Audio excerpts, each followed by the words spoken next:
Hello and welcome to today's video where we're going to be talking about why embracing the parts of yourself that you have the most shame about could be the secret or the ticket to figuring out how to create a life that you really love. All right? And this is one of my very favorite things to talk about because in my coaching work and in my work in general, and just having been in this space of self help and spirituality and personal growth for the last 20 years, I have seen how over and over and over again, pretty much everyone who ever interacts with my work or comes to me has one or two aspects of themselves that they are the most ashamed of. And they have these parts of themselves that they really think, like, this is the part of me that I need to get rid of, that I need to fix, that I need to change, that I need to improve, that I have to hide. And it is ruining my life. And unless and until I get rid of this part, until I fix this part, until I change this part, until I transcend this part, I'm going to be miserable. Everyone's going to hate me. I'm going to be rejected for the rest of my life. I'm going to be alone and all of these things. And when we do the work, when we actually do this self-love work, we almost always, and I say almost, but I mean every time, we always find that in real reality, these parts that we hate about ourselves are the parts that hold the information about who we are and what we want and what our purpose and what our passions in life are. And these parts of ourselves are also integral for helping us to discover the things that we are doing and the things that we are participating in and the patterns of life around us that are not working for us, that do not help us, that bring us pain, and we are turning that pain in on ourselves versus being able to say, oh no, it's not me that's broken. It's not this part of me that's shameful. It's not this thing I need to fix about myself that's actually hurting me. It's I am scapegoating onto this part. I learned to hate this part. I learned to scapegoat my feelings of anger or resentment or sadness or disgust or not liking something onto myself because I never learned how to process when I am experiencing not liking something that I have been told is normal or is something that I have to participate in or is something that is good and right and how life is supposed to be. And finally, of course, these parts of ourselves that we hate are generally the parts of ourselves that did experience being rejected, ridiculed, hurt, and harmed by others, by our caregivers, by other authority figures, by peers, by friends, by family members. And we learned to hate these parts of ourselves because they caused us pain. We got rejected. And when we learn to embrace these parts, when we learn to see these parts as good, when we learn how to accept these parts even when other people can't, that is when we're going to find a lot more freedom and expansion in our experience. And we are going to be able to step more into our adult perspective that can see that sometimes who and what we are isn't going to be loved by everybody, isn't going to be understood by everybody, isn't going to be accepted by everybody, and that that's okay. That we can still go forward and live our lives and have our experiences and get our needs met and be loved by other people and be seen by other people and be loved and understood by ourselves and have a great life, and that actually feels better than rejecting yourself based on the things that other people reject about you and trying to earn their love and their attention and their affection through being someone that you aren't. Okay? So we are going to dive into all of that today, but I just wanted to start with kind of the overview of what we're going to talk about today. Because again, for a lot of us, it is really, really difficult for us to wrap our minds around the idea that these parts of ourselves that we hate may not be totally awful.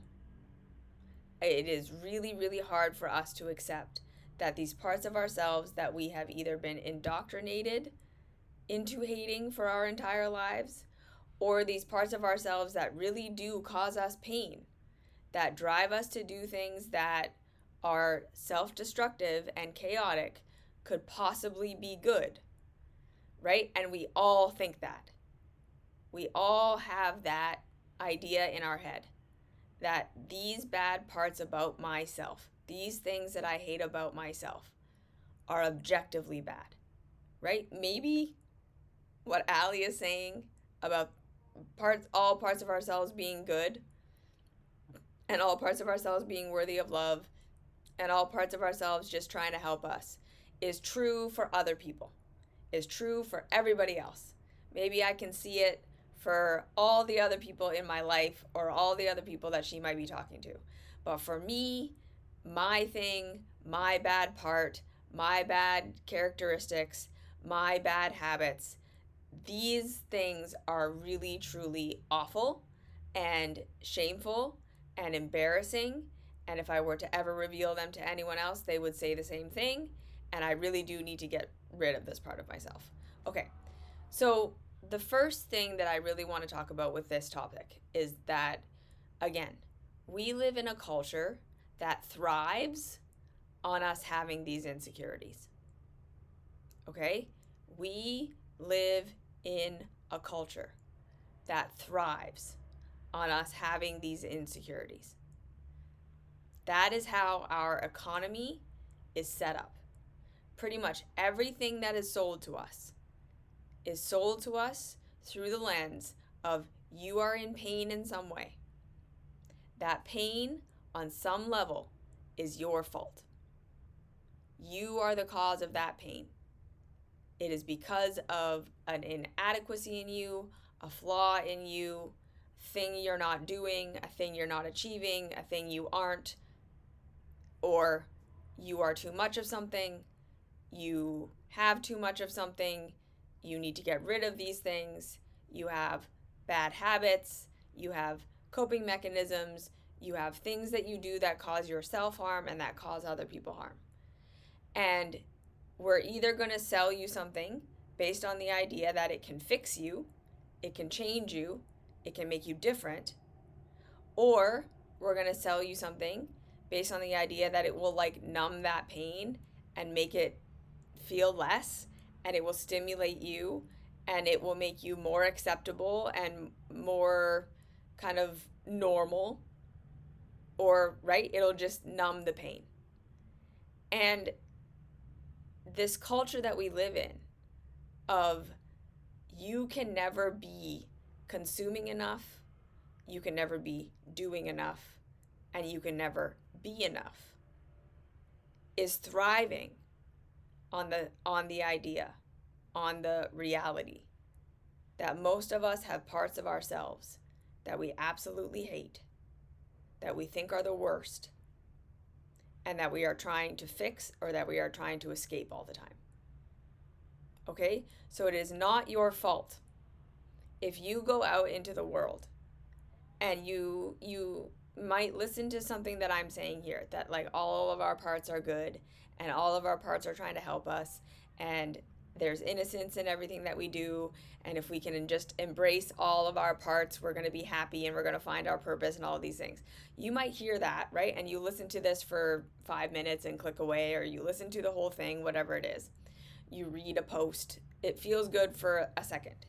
But then you go out into the normal culture, and normal culture does not reflect this back to you, right? Normal culture is saying the exact opposite. Normal culture is saying, no, you need to work harder. You need to be better. You should be embarrassed about these things. You should be insecure about these things. These things are flaws in you, and you need to get rid of them, and you need to improve, and you need to change. And here's all the things that you can buy, and here's all the things that you can do, whether it's, the most materialistic, go buy the new purse and car and luxury vacation, all the way to the spiritual, be doing the latest practices and the latest plant medicine journey and be the most woke that you can possibly be. It's all the same thing of you need to be improving yourself. You need to be fixing yourself. You need to be changing yourself all the time.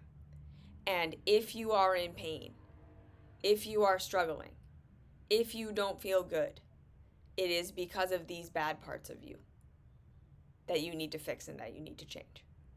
Right? So then all of us have this idea that this part of me, right? This part of me that I hate, if I could fix it, it really would change my whole life. Okay? I totally get it. I hear you when you're screaming at the screen at me right now, saying, you don't understand. My thing is real. The part of myself that I hate, I should hate. The part of myself I have insecurity about, I should have insecurity about. The world has told me it is bad. It really did get me rejected. It actually is causing me pain. I get it, right? We all have that thing. We all have our bodies that we scapegoat onto, and we say, if my body was just different, I would be better. If my relationships were different, I would be better. So more to the point, right? We have these insecurities about what our bodies look like. And we carry that around all day, right? It's just in the back of our head that my thighs are rubbing together, or I have acne, or I'm jiggly in this part. And it's there. And it's there all day. And we're trying to do our self-love work or whatever it is. And it's just this constant nagging thing of like, if I could just get rid of this thing, if I could just fix this part of myself, I would feel better and life would be better. And it nags on us and it nags on us and it nags on us. And then we amplify it and amplify it and amplify it, and it feels like it gets bigger and bigger and bigger all through the day and all through the week until we end up on Friday just like in a puddle of shame, right? Or we're in our relationships and we have our ways of communicating and we have our insecurities and we feel like we're not worthy of love and we feel insecure and we step into people pleasing, right? And we're just like constantly worrying about if the people around us love us, if the people around us are mad at us, if the people around us care about us, if we're going to be rejected, if today's the day everyone decides they hate us and they're never going to love us again. And all of the things that we think that we are doing wrong, that's causing that. All of these parts of ourselves, I'm too insecure, I sent too many messages, I didn't send enough messages, I was too needy, I'm too distant, I'm too this, I'm too that, I'm too emotional, I have too many problems, I'm so embarrassed about myself, right? We have the, I'm not making enough money, I'm not successful enough, no one is ever going to respect me, no one is ever going to love me, no one is ever going to want to be around me because I'm lazy, I'm not accomplishing anything, I'm not growing in the ways that I should be growing, I'm not doing all the other things that everyone else my age is doing, I'm not where I should be in my career, I'm not where I should be with my relationships, I don't have the kids, I don't have the car, I don't have the whatever it is success that I should have in the spiritual world. I'm not enlightened, right? I'm not totally regulated all the time. I still get angry. I have anger at my caregivers. I have anger at other people. I have grief. I have sadness. I'm not hopeful. I look at the world and I think that it's falling apart and I'm not helpful. Right? I'm causing the problem. I'm consuming too many things. I'm broken. I'm bad. I'm not reaching my potential. This is another huge big one, right? I am not doing enough to reach my potential.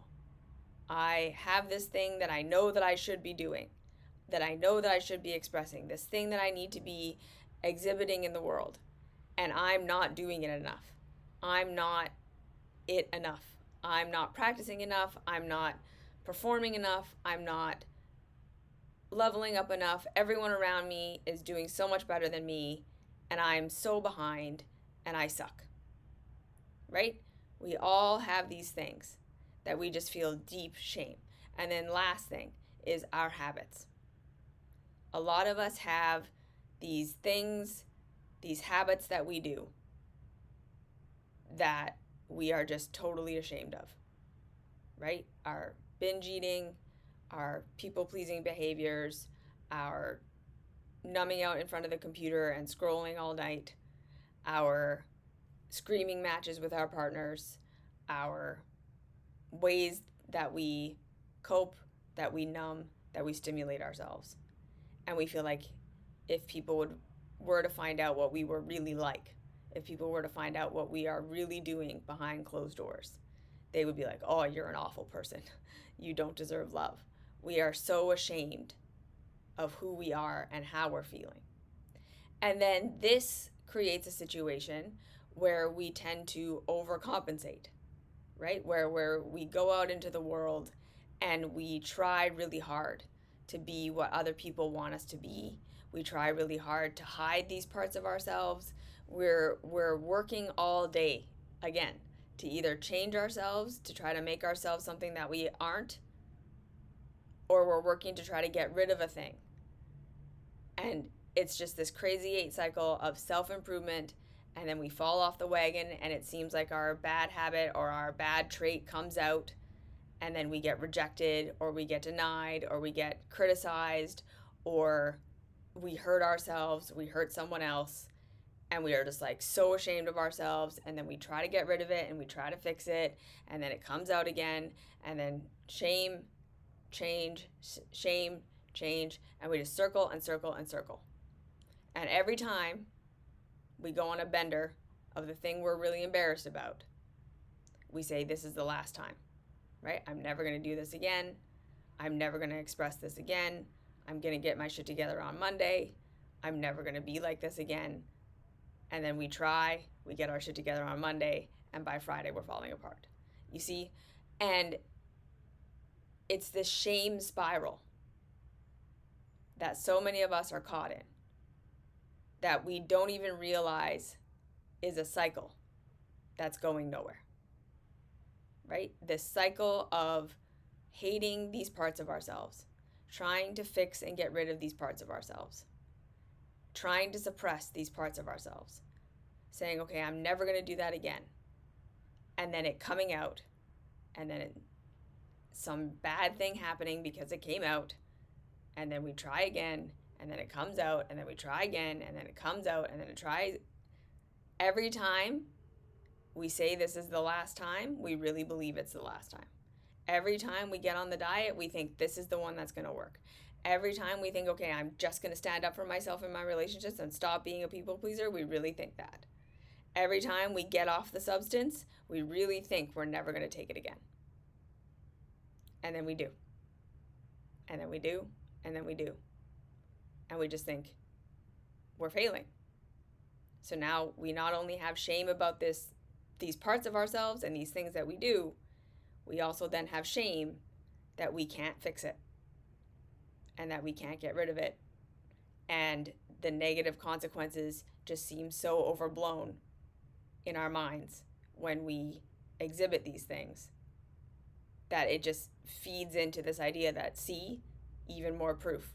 Every time this part of me comes out, something horrible happens. So she's wrong, right? Allie is wrong.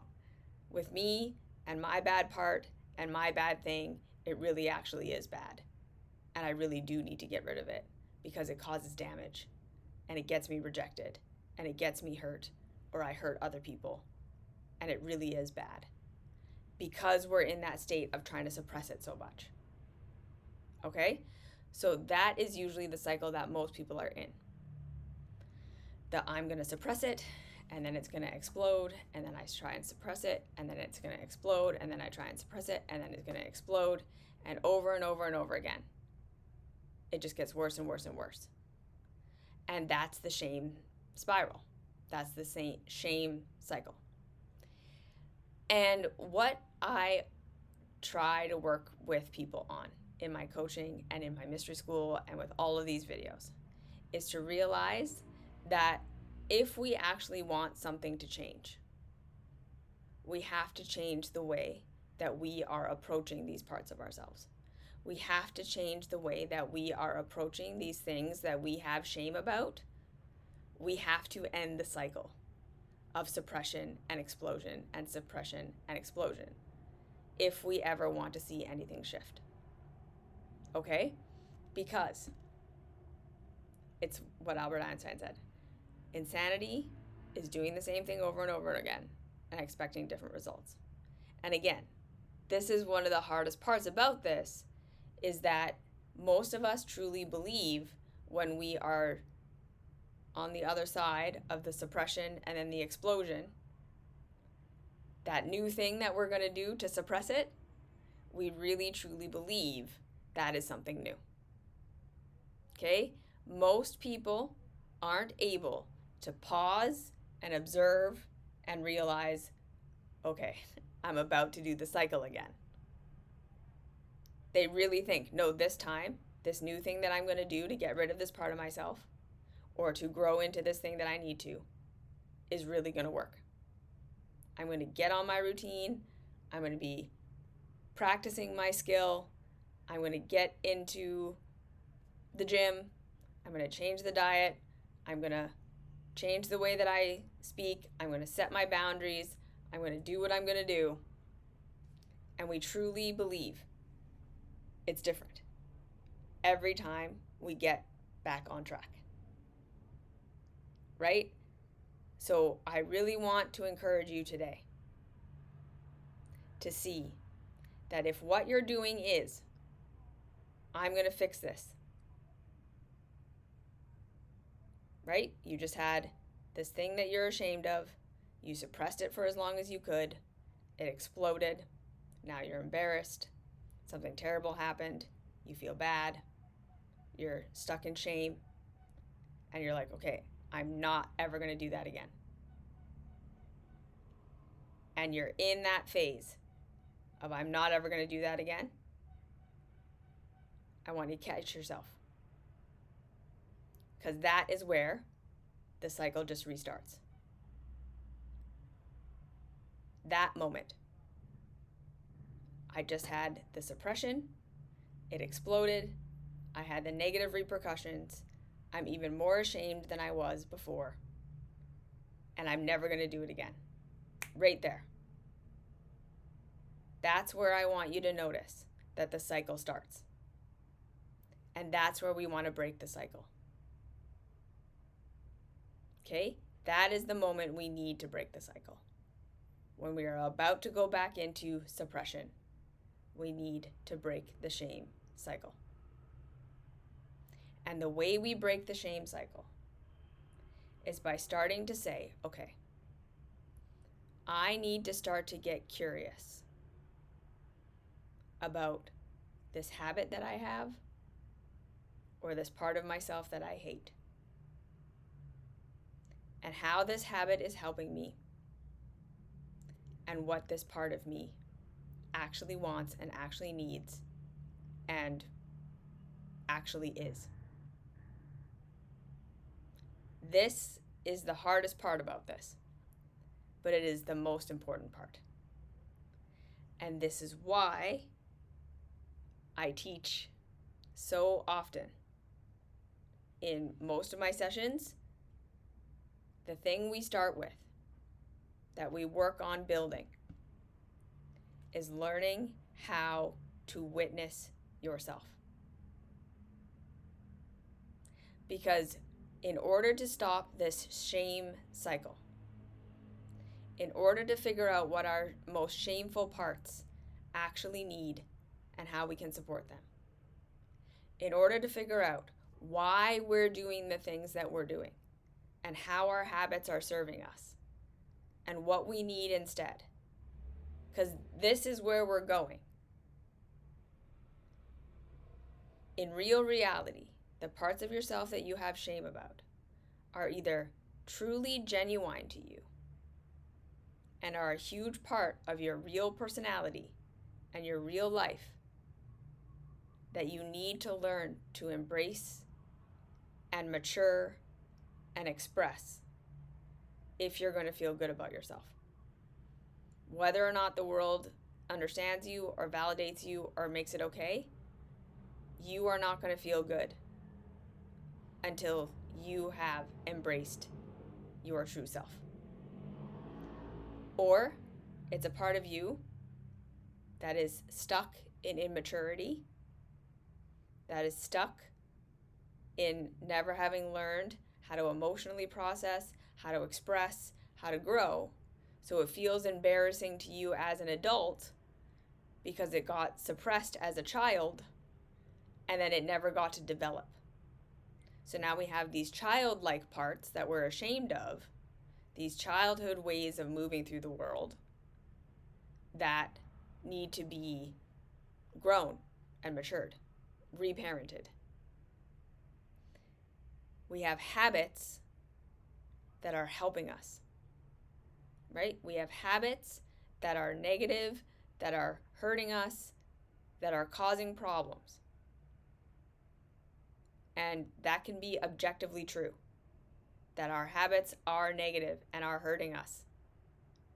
But there's a reason we're doing it. There's a positive intention. We are getting something out of it. And I mean that in the most compassionate, loving, empathetic way. It's meeting a need on some level that you know no other way to meet. It's serving you on some level. It's helping you on some level. And if we are going to shift that habit into something that is more constructive and less destructive, right? If we are going to get to a place where we say, oh, okay, I get why I was doing that. And now I'm going to start to do different things that meet that same need without the chaos. We have to first understand what the need is. We have to understand the positive outcome of what we're doing. And if we're just hating our habit and trying to get rid of it, we can never figure that out. Right? Or we're hurting on some level.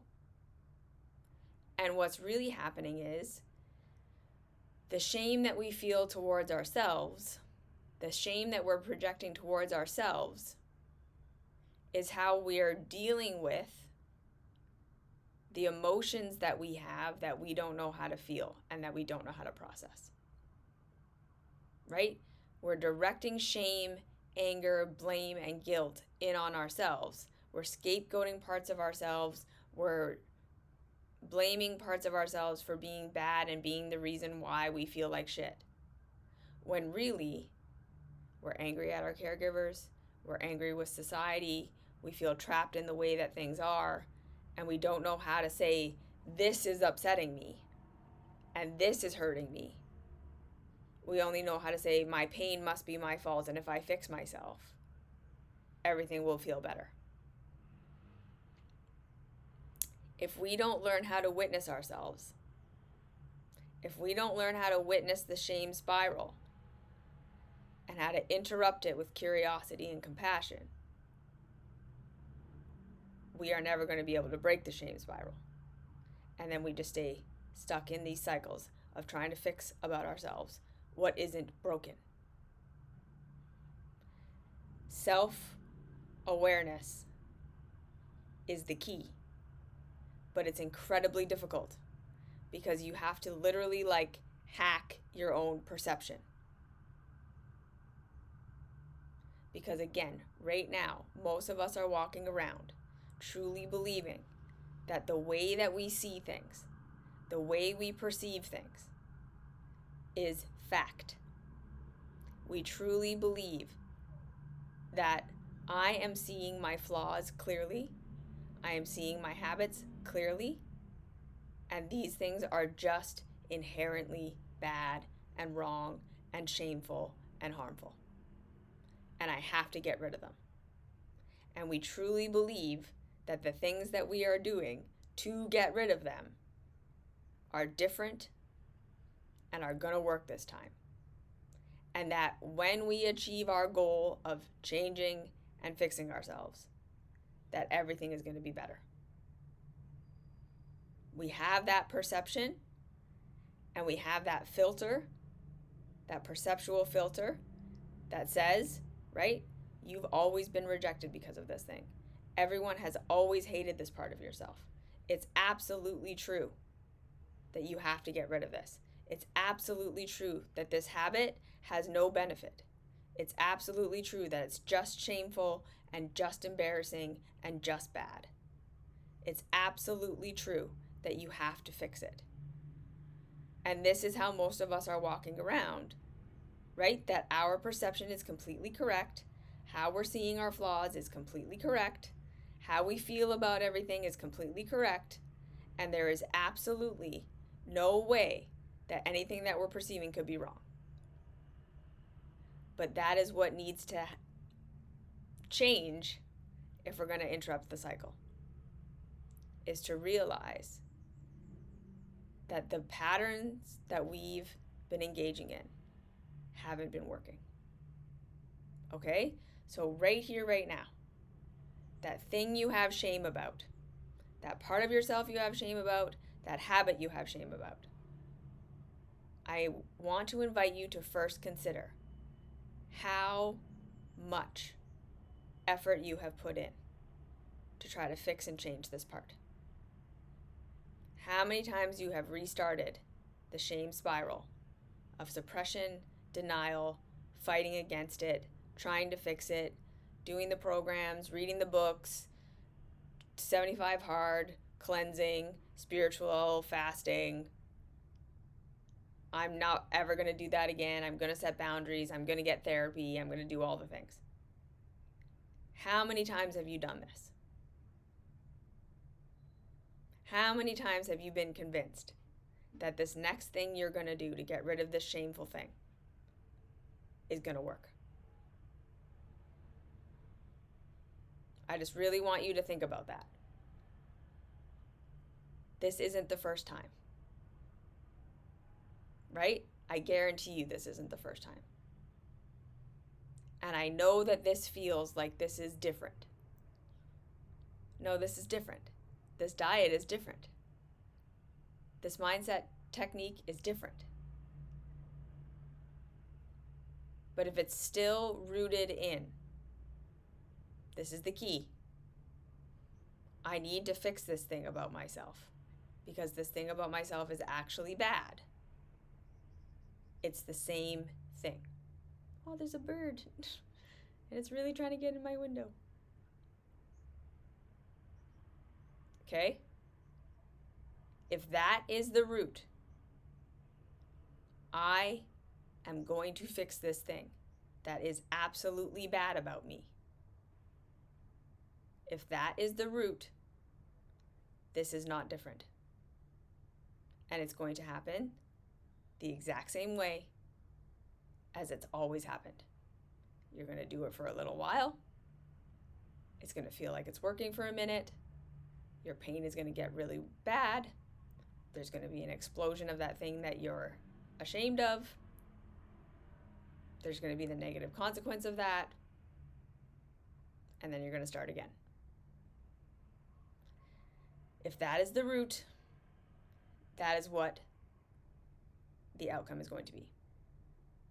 So can you take a moment to witness that pattern in yourself? Every time I have tried to fix this part of me, I have tried to suppress, I have tried to get rid, I have tried to fix and improve. I end up with a shame explosion and then doing it again. Can you observe that? That's the key. That's the first step. Can you observe the cycle that every time you approach this problem from a place of trying to fix what you perceive to be broken and bad and wrong about you,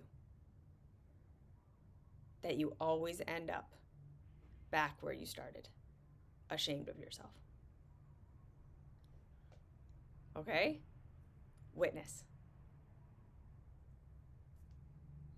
Witness that. Be honest with yourself about that. And then see if you can be honest with yourself about the fact that if we're starting from the same foundation this time, with this new thing we're about to try, I need to fix this thing because it's wrong and bad, it's probably going to equal the same results. Can you be honest with yourself that if we do the same thing over and over and over, we are just going to keep getting the same results? So even if this new approach that you're about to do seems different, seems like a different thing than you've done before, if it's coming from the same foundation, it's probably going to go the exact same way it always has. So what needs to shift? The thing that needs to shift is the foundations of our self-love path. We need to shift from assuming that these parts of ourselves are bad, assuming that our habits are the reason why we are in pain, assuming that we are broken, assuming that we are shameful, assuming that we are right, that these parts of ourselves are just objectively bad and our habits are just objectively bad, and shifting into self-compassion. Okay, so what does that look like practically? Well, number one, how and where did I learn that people pleasing is the only way to keep myself safe? Instead of trying to not be a people pleaser, instead of trying to just set boundaries, instead of trying to just be confident, where did I learn that it was not safe to not be a people pleaser? Where was I hurt and where was I harmed when I didn't people please? Where were my needs not met as a child? What did I get when I did engage in people pleasing that I didn't get when I didn't? What am I actually feeling when I engage in my people pleasing behaviors? What am I wanting? What am I trying to get that I don't get otherwise? Curiosity. When we look at our shameful parts, this part of myself that's too loud, this part of myself that's too needy, this part of myself that's too much, this part of myself that's too emotional, this part of myself that's whatever it is, who taught me that? Where did I learn that that is true? And how did I learn that that was true? Who told me? How was I responded to when I expressed my emotions, or when I expressed my loudness, or when I was too much? What happened that made me learn that this was a bad part of me? And how can I start to again say, where in that reaction was I being harmed? Where in that reaction was I not getting my needs met? Where in that reaction did I feel unsafe? Did I feel unworthy of love? Did love go away? Did safety go away? Did provision go away? right? Is it really that this part of me is bad? Or is it that when I expressed this, bad things happened? And I was hurt and I was harmed. And that's really what I'm afraid of. When we look at our overeating or over drinking or over scrolling, what are the emotions that I'm actually feeling that I don't know how to feel and I don't know how to process?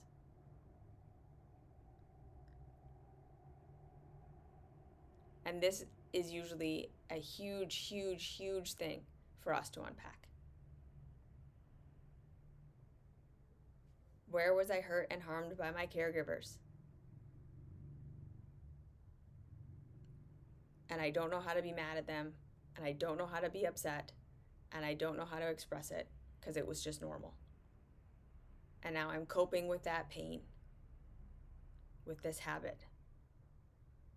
Where did I learn that I'm not allowed to express myself? I'm not allowed to say no.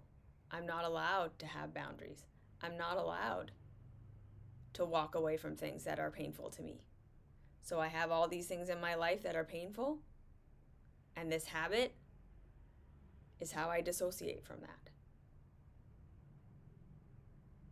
Where am I feeling lonely and disconnected and like I'm not getting my needs met? Like I'm not being seen. I don't have a community. I don't feel safe. I don't feel loved. And this habit helps me dissociate from that pain or numb that pain. This habit helps me stuff down what I'm actually feeling. This pain I don't know how to process. When I'm looking at my potential and feeling like I'm not reaching my potential, what do I think would happen if I were to reach my potential? If I were to get there, to achieve it, to be all the things that I think that I'm not right now, what would I get? Or what would be taken away that's present right now that I don't want?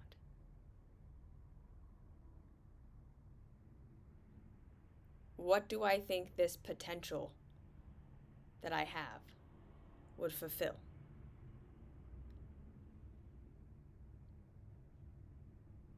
You see? We want to start asking ourselves where the real pain is. Because the habit that we're ashamed of is just how we're trying to deal with the pain.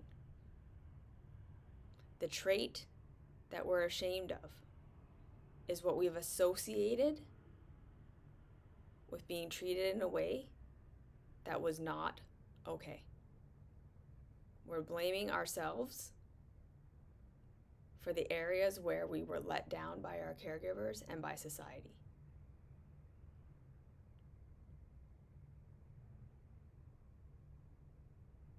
This is the thing where we weren't trained how to embrace our bigness and how to express it in a healthy way. Where we weren't trained how to embrace our emotions and how to express them in a healthy way. Where we weren't trained how to be our true selves, right? Like there are so many of us that were born into families that had a very specific idea of who we were supposed to be, that we aren't. And we are carrying around that shame as though the idea that our caregivers and our family had about who and what we were supposed to be is correct. And that we are just failing to be that. Instead of being able to say, no, they were wrong. And it was their job to learn about who I really am. It was their job to figure out what I was really like and what I needed. And they failed me. I'm not failing them. And finally, again, the biggest thing is, where are we equating these negative things about ourselves with being the reason we are unsafe, or the thing that's going to make us safe? And is that really true? This is especially for the people who feel like they're not reaching their potential. Where are you feeling unsafe? Where are you feeling unsupported? Where are you feeling like if you don't achieve, and if you don't perform, and if you don't get there, you're going to be left alone? You're going to be, attached to people that you don't want to be attached to for the rest of your life, that you're going to be dependent on people that you don't want to be dependent on for the rest of your life. Because being dependent on them means you have to sacrifice yourself. And you're really thinking, if I could just become this person who's expressing in this way, or doing this thing, or meeting my potential, I'll finally be free of these people that I don't want to be connected to. Or I'll finally get the love and the support and the help that I need to feel good in this life. Okay? These things that you're ashamed of are covering up what you're really feeling, what you're really wanting, what you're needing, what you don't like, what you do like. And we have to be able to break the shame spiral, the shame cycle, if we're going to start to discover that stuff. Because then again, when we start to understand where we learned these parts of ourselves are bad, and then we can start to come into our adult perspective, where we can realize, and this is hard for a lot of us, and I want to validate that and say that this is true. It is hard to get to a place where you accept yourself and you accept the way that you express, even when other people don't. Right? It is going to feel, and it is going to look like, if we are ourselves, everyone is going to reject us, everyone is going to hate us, and we will never be okay again. I get it. I've been there. And again, for a lot of us, we are going to have to face the reality that we might get rejected, and that not everyone is going to love who we are. Not everyone is going to accept who we are.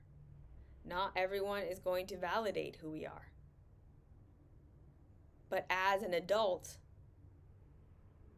we can be okay with that. As an adult, we can find other people who do like us for who we are. As an adult, we are going to notice that it does feel better overall to be our real selves and to be rejected than to be pseudo-accepted for someone that we aren't. We are going to have to say, okay, I'm an emotional person.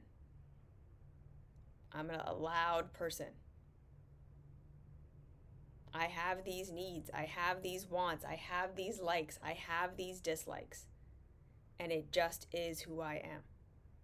And we have to stop trying to be someone that we're not. And then we got to heal that trauma, right? Of having been rejected and having been told that it's not okay to be that way. By reparenting and loving ourselves. That witness that we were talking about. Developing that witness perspective that can love us and be on our own side and care for us and show us that things are okay, even if we get rejected. With the habits, we have to be able to figure out what we actually want and what we actually need. The habits we are so ashamed of are meeting needs. They are helping us on some level. And until we figure out what that is, and until we figure out new ways of getting those needs met that are healthier and more constructive and get the same need met with less chaos, because we understand what the need is, we're never going to be able to just stop doing our habit. You're never going to just get rid of it. So long as it's fulfilling a purpose, and so long as we haven't replaced it with something else, you're going to need it. So understanding is going to be the key. You're never going to force yourself to just be okay with certain traits of yourself that were heavily rejected and denied by your caregivers. It's going to be a practice of learning how to accept and embrace these parts of yourself. And again, a huge part of this process is letting yourself be upset at how you were rejected and how you were unsupported and the ways that you were taught to shame and guilt yourself because your caregivers weren't capable of seeing you and loving you and supporting you as you were. This is why I talk so much about getting angry at our caregivers, because a huge part of breaking the shame spiral is stopping turning that anger in on ourselves so we can direct it where it really needs to go. And then we can start to embrace ourselves and embrace our emotions and embrace our feelings and our thoughts and all of these things that are true to us that we've been stuffing down for our whole lives. With our potential, we have to start to realize that it's not about reaching our potential or this ideal version of ourselves. That's what we think we have to do in order to feel how we want to feel, or in order to get the thing we really want: love, support, safety, security. It's not really about the thing. It's not about the expression. It's not really about necessarily being this thing. If it's a constant,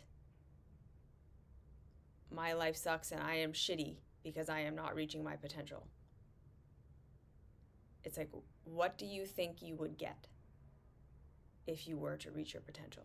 That's what you really want. It's not about doing the thing more, necessarily. Right? Because when we're really moving from a place of just genuinely going after something that's genuine to us, it's not stressful. It's not shameful. We don't feel like we're failing when we're not doing it. It feels joyful and expansive to do. And when we can't do it, we're like, oh, that's shitty, but I'll do it later. But it's not going to feel like failure. It's not going to feel like shame. It's not going to feel like everyone else is so much better than me. When it feels like that, it's a scapegoat. Okay? So these parts of yourself you have shame about are where your caregivers failed you, are where society failed you. It's where you don't feel safe. It's where you're not getting your needs met. It's where you're meeting your needs in the only ways you know how. And when we start to understand that, we can break this cycle of suppress and explode and suppress and explode. We can get to know ourselves, and we can start to actually move towards a life that's going to feel good for us. Expressing what we need to express, maturing the parts of ourselves that are immature right now, growing into the things we need to grow into. That's going to be what actually happens. It's not about getting rid of a thing. It's not about necessarily becoming anything. It's what do you actually want to feel? What do you want to express? What do you want to be? What do you want to have? What do you want to get rid of? And that's why I say it's the secret to the life that you actually want. Because the thing that we're making it about, the thing we're ashamed of, is the scapegoat. It's the cover for what's really going on. Does this make sense? Okay, so whatever you have shame about, I want you to get curious about it. You are not the exception. You who are watching this right now, you are not the exception. You are not the one person who this does not apply to. You are not the one person with a thing that's actually bad. Your habit is not the bad habit to beat all bad habits. Your bad part is not the bad part to beat all bad parts. Whatever you're ashamed of, we need to bring it into the light. Because it's a part of you that has needs. All right? Okay. So I hope that was helpful. I hope that brought some clarity. I hope that helped you start with some questions to ask yourself, to start to process this, to start to look at it in a new way. When you're about to start the new, I'm never going to do this again, I'm going to get rid of this, I'm going to fix this, I'm going to change my body, I'm going to change it, what is this really about? That's where you need to stop yourself. That's where you need to be like, nope, I'm about to start my cycle again. What is this really about? Because it's not about fixing this thing. I've done this a million times, it's not going to work. What is this really about? Can I start to get curious and just open that door to that curiosity and then see where it leads if I keep asking these questions? Because, right, asking one time isn't going to work. That's why my mystery school is 5 years long. Because we have to do this repetitively. This takes time. This takes practice. Shifting our perspective and shifting our perception and getting these answers is not easy. I make it sound like you can just do it because I'm saying it, but no, it's a practice. We have to practice and practice and practice. Okay, so don't give up on yourself. Ask for help. Get a therapist. Work with a coach. Do something that helps you to continually interrupt that pattern of self-help so you can get into self-support and self-awareness. Okay? Okay. So that's that. Thank you for being here. Until I see you again, have a good day, week, month, year, whenever I see you again.